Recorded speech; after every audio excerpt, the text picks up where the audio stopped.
Damien Abad, bonsoir. Bonsoir. Nous terminons la journée du 3e Carrefour des Centres sur les libertés. Quels enseignements pouvez-vous en tirer?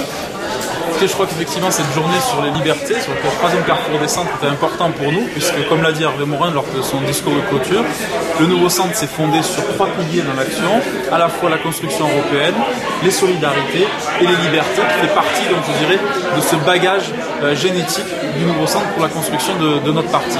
Et donc, les conclusions que j'en tire, c'est que j'ai trouvé, au-delà du fait que les débats étaient très intéressants, avec des intervenants de qualité, j'ai surtout aimé à la fois, je dirais, l'aspect concret, pragmatique, qu'il y avait à l'intérieur de ces débats, aussi bien ce matin que cet après-midi, mais aussi, pas seulement la vie d'experts, aussi la vie d'utilisateurs d'Internet et de sous ces réseaux-là. Donc je pense qu'on a appris beaucoup de choses.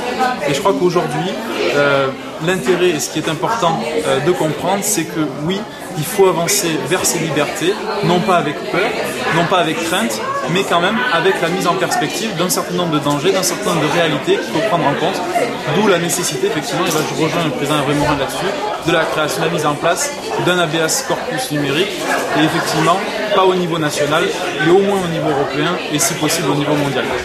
S'il y avait 3 points essentiels à retenir de cette journée, quels seraient-ils? Et le premier, j'ai beaucoup aimé l'intervention de Maître Bensoussan, lorsqu'il a rappelé effectivement qu'il fallait développer un droit de propriété, un droit d'identité numérique, auquel je rajouterai effectivement ce qu'on a parlé de tout à l'heure des droits de confidentialité, ou également du droit à la gratuité de l'anonymat. Je crois que ça, ce sont des droits essentiels.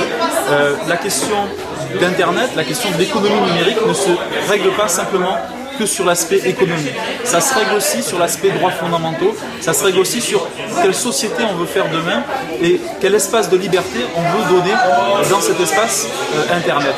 Et donc je retiendrai déjà cette formule-là. La deuxième chose qui m'a marqué aussi, qui m'a frappé, c'est souvent on est revenu en disant oui, le législateur doit intervenir, le politique doit intervenir. Le problème c'est que souvent soit il intervient à contre-courant, soit il intervient après coup, trop tard, parce que la technologie avance toujours plus vite que le droit. C'est vrai. Mais je n'oublie pas non plus la phrase d'un de nos invités qui l'a prononcée, la force de la loi de 1978, qui a encore une réalité aujourd'hui, et pas seulement juridique, qui a une réalité dans la vie de tous les jours, c'est que justement, elle a su simplement constituer un cadre juridique, en dehors, je dirais, en se basant sur des données, en dehors de tout langage technique ou technologique qui pourrait être dépassé du jour au lendemain. Et donc je crois que c'est sur ça qu'il faut réfléchir. Oui, on peut légiférer, oui, je crois à l'action politique sur un sujet qui évolue d'heure en heure, mais ça ne veut pas dire que c'est un sujet ça ne veut pas dire qu'on n'a pas le droit de poser un cadre qui soit un cadre juridique, un cadre au niveau des droits fondamentaux, un cadre économique et politique essentiel pour que Internet soit et demeure toujours un espace de liberté à part entière. Le 7 juin, ce sont les élections européennes et vous êtes effectivement candidat aux élections européennes. Comment abordez-vous cette campagne? Écoutez, je l'aborde avec beaucoup de sérénité et en même temps beaucoup de détermination. J'ai envie que, pour une fois, nous qui sommes les défendeurs de l'Union européenne, nous qui voulons faire de la construction européenne un moteur essentiel, je crois que ce qu'il faut, c'est qu'on change la manière de parler d'Europe, qu'on change la manière de faire l'Europe.